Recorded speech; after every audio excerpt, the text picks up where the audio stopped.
স্বপ্নে তিনি দেখলেন নিজের ছেলেকে কুরবানি করছেন।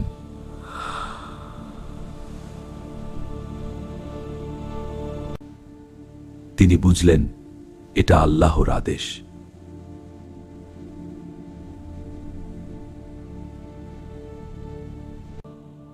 তারপর তিনি ছেলে ইসমাইল আকে সব বললেন।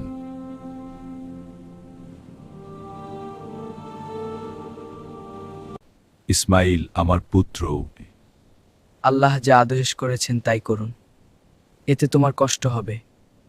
আল্লাহর ইচ্ছায় আমি ধৈর্য ধরব। বাবা আর ছেলে দুজনেই আল্লাহর সন্তুষ্টির জন্য প্রস্তুত হলেন।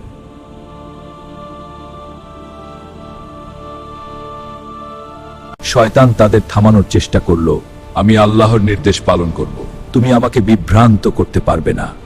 আল্লাহ। কিন্তু ইব্রাহিম আল্লাহর উপর ভরসা রাখলেন।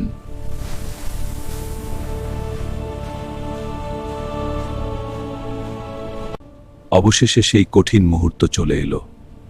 হা পিতামা, আমরা আল্লাহর ইচ্ছা কাতলার সব। চারদিকে নিস্তব্ধতা, আকাশ যেন থেমে গেছে।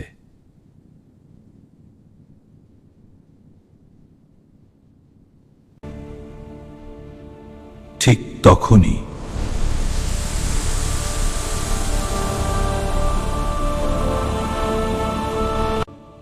আকাশ থেকে একটি দুম্বা পাঠানো হলো।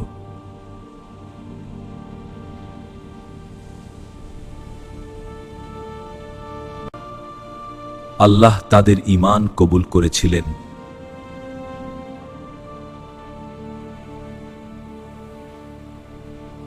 এই ঘটনা আজও মুসলিমদের ঈমান শক্ত করে।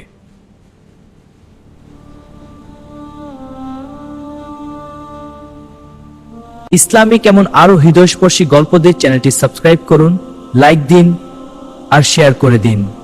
ইমরাদুল রিয়াকশন।